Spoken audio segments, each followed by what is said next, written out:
Hi there, I'm Jerze and this is the companion video for the My Fights at Bunny Bash 2019 video. You can find a link to that video in the description down below.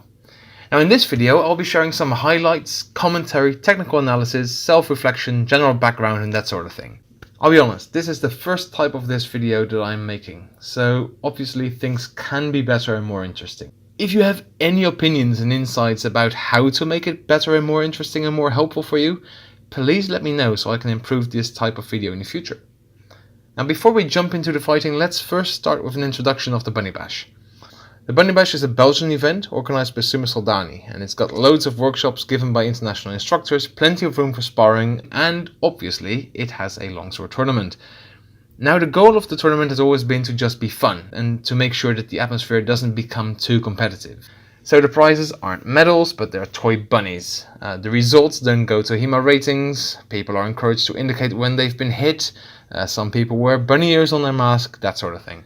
Now despite the friendly atmosphere, the level of competition is actually quite high, with many great competitors from Belgium and the Netherlands taking part, and there are some pretty well-known international fighters every year too. Now, during this event I felt a bit under the weather. I had a sore throat, I was coughing all the time, I had a headache, I was shivering, I was actually sitting on the sidelines with my scarf on for much of the event besides the tournament. So basically I had the whole man flu package. Long story short, I wasn't feeling very well. So I was hesitating whether I should compete at all. I really wanted to though, because I've never been at the Bunny Bash and not competed. So eventually I decided to actually take part because the Bunny Bash atmosphere isn't that focused on competition. It actually made me feel a bit more comfortable about entering the tournament, even though I wasn't feeling very well. My goals for this tournament were basically just to compete and move. My energy levels weren't very high, so I had to stay relaxed in my fighting, and this actually turned out pretty well because it forced me to be a bit more patient than I normally am. Besides this, I really wanted to focus on fighting more with my left foot forward and not get stuck in that right foot forward fluke like everyone else is. I really wanted to drag myself out of that comfortable position. I also wanted to fight a bit more from Ox, so you'll see me go there quite often too. Now with all that out of the way, let's jump into the video. So this is my first elimination round and I've never actually met this fighter before, so I don't know what to expect. So you'll see that I'm actually very standoffish at the very start, and I basically wait and see what he does. And mainly what I'm trying to do here is just to see how he attacks, if he follows up, and if so, how does he follow up.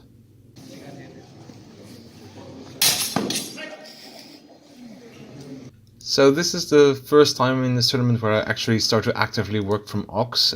Basically here I just go into Ox, present a very visible attack for him, and as soon as I have contact with the blade and I feel that he's pushing outward enough, I strike around with a left try, hit him in the face.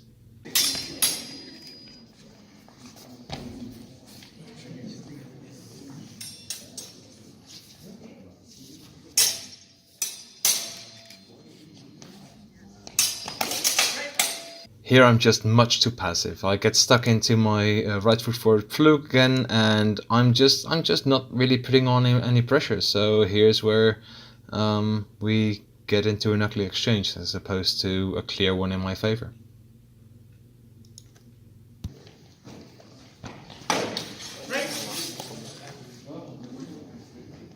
I saw a hit from red on the arms of blue.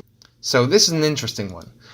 I had resolved to make a Shilhao just as soon as he started his attack, and I did, but I screwed it up. So that means that my Shilhao actually went wide and I get hit in the hands. The reason this happens is because I sort of pull in my left hand, which means that the point of my sword goes wide outside of target area. If I punched out my hand, the point would have remained online and I would have hit him, and I would probably have been a lot safer than I ended up being now.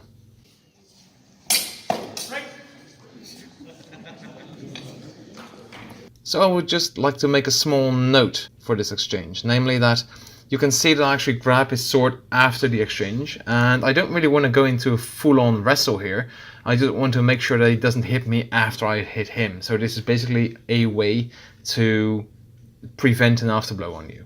So after you hit, if you're close enough, Just grab the sword, grab his hands, and pull it down or pull it towards you so that the other person can't hit you back.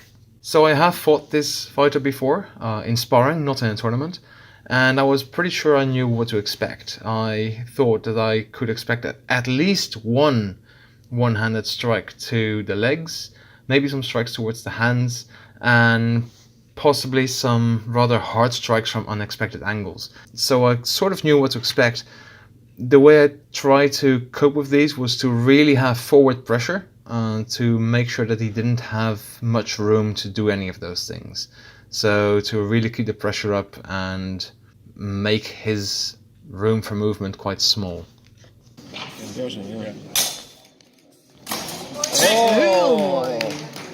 Okay, so I really kind of want to highlight this exchange. I've really been working on my thrusts lately, and I'm just really happy that this landed the way it did, especially in the sort of situation where it did, where there was a bit of an exchange going on. I kept on forward momentum and then went in for the thrusts. I was really quite happy that it worked that way, so seamlessly into the exchange. I do think that my structure at the end of the thrust could be better by actually remaining upright a bit more and keeping my hands in proper structure. Right now I sort of turn to the left and I sort of drag my hands back, and that means that my structure isn't quite the way it could be, and he does manage to hit me with an afterblow, which is late and flat, so not valid, but I would have rather been completely safe as opposed to partially safe.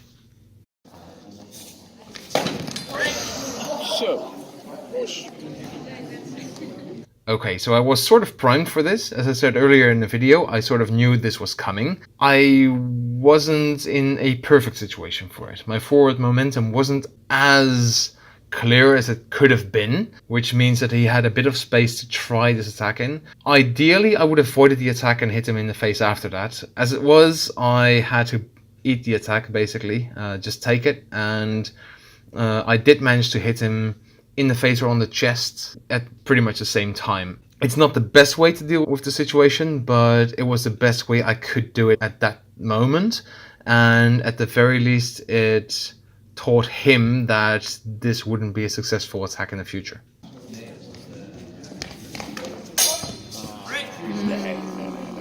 So my opponent doesn't actually hit me here. He hits a protruding part of my sparring glove cuff that sticks out like an inch or two outside of my elbow, and he hit me on that, but very, very lightly too. I was actually quite surprised that they called points for it. I was even more surprised that they awarded points for it. But at this time I couldn't really care that much about it because I was already so far ahead that it didn't really matter for the outcome of the fight. Still, I thought it was a pretty interesting exchange just for that reason. Sometimes your protection can betray you a bit.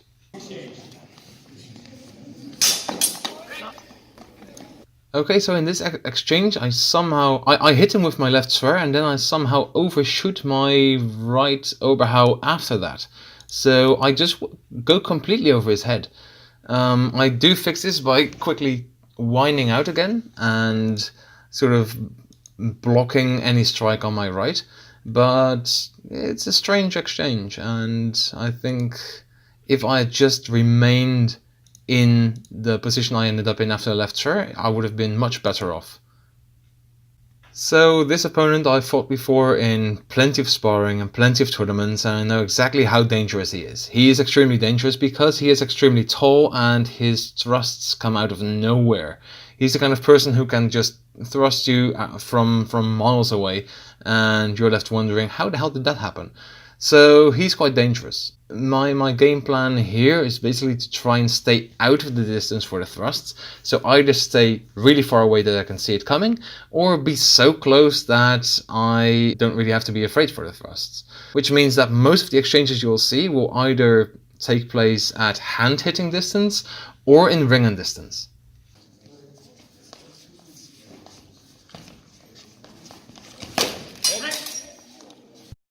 Okay, so here I'm much too passive, just waiting for him to attack. My hands are too far in the center. Basically, there's nothing I'm doing right here. So him taking my hands is just well deserved, and I should do better.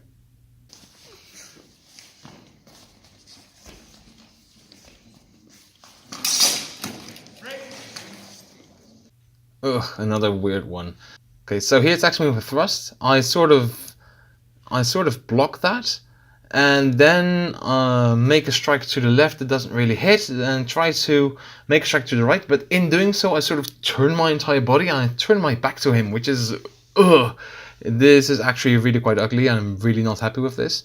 I do sort of correct it by immediately winding close to the right again, but it did still happen, and I'm still not happy with it.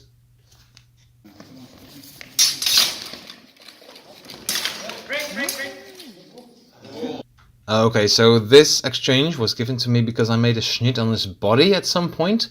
I would have preferred if the exchange had gone on for longer, because I think there was more in it. Fun fact, at the end, I think I grabbed his blade, it ended up being my own blade. So, yeah, there's that. Okay, so I don't think I need to explain to anyone just how dangerous this opponent is. My main goal here was to just remain calm, because the worst thing I could do here was to get stressed out and really try to solve everything by speed and strength. So I really wanted to try and make it as technical as possible, and I guess that worked out in the end.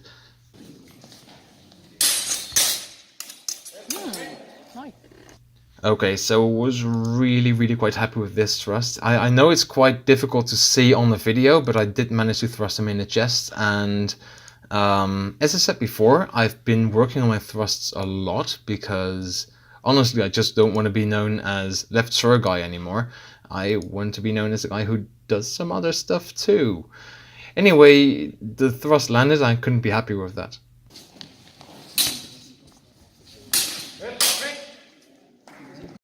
Okay, so I know this one is even harder to see than the previous one, but I again did land the thrust here, and in my mind here I've already won, regardless of the score of this fight.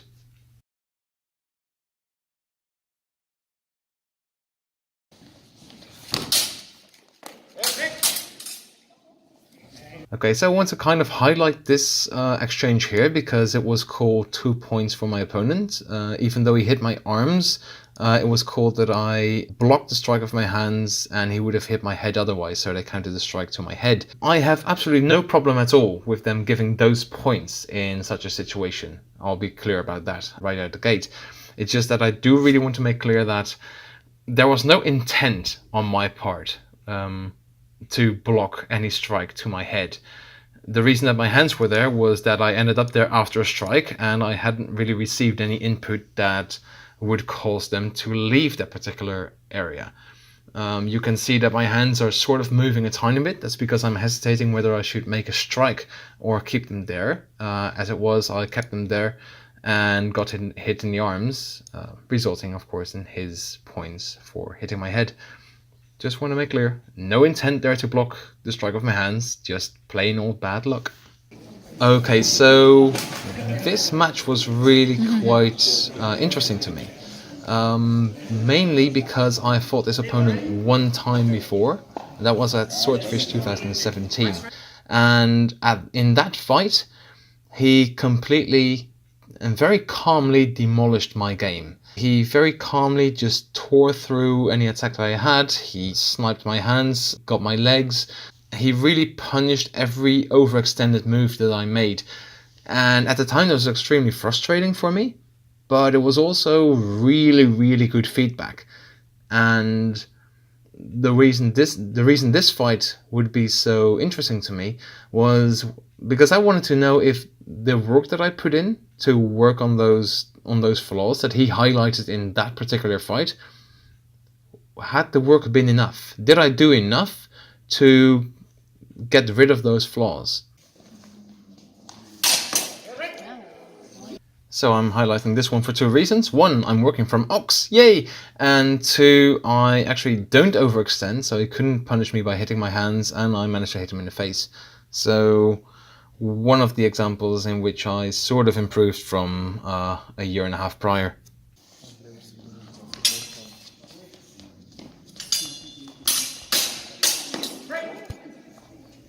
So I just wanted to highlight this one because the setup of this exchange is actually almost a carbon copy of the one that took place in 2017, where my opponent goes for a strike to the leg at the very start, and 2017 I overextended too much forward, got hit in the leg, and it was over. Here I actually sort of managed to contain my forward momentum, not overextend, and then set it up to do something useful with the exchange.